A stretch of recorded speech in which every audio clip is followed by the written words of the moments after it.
அனைவருக்கும் வணக்கம்.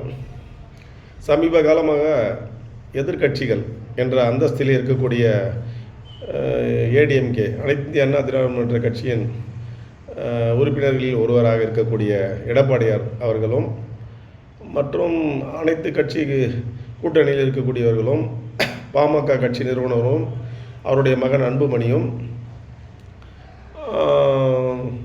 மதிப்புக்குரிய திருமாவளவன் அவர்களும், மேன்மை தங்கிய நாம் தமிழர் கட்சி சீமான் அவர்களும் சில வார்த்தைகளை பேசி வருகிறார்கள்.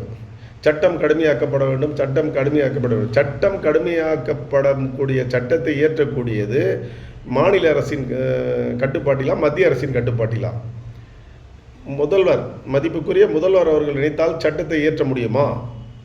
அதாவது ஒரு சரித்திர பதிவேடி குற்றவாளி கைது செய்யப்பட்டால் அவனை சாகும் வரை சிறையில் அடைக்கும் அதிகாரம் முதல்வருக்கு உண்டா? இல்லையே.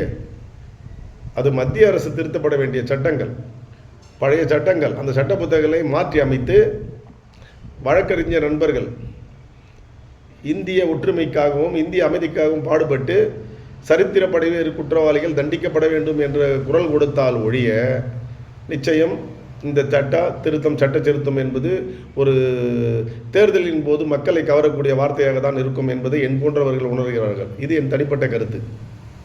ஏனென்றால் சட்டத்தை கடுமையாக்கினால்தான் குற்றங்கள் குறையும். எங்கே குறைகிறது? 70 வழக்குகளில் சம்பந்தப்பட்டவர்கள் நீதிமன்றத்தால் விடுதலை செய்யும் பொழுது, ஜாமீன் வழங்கும் போது அவன் மேலும் மேலும் குற்றத்தை செய்கிறான். இதுதான் உண்மை.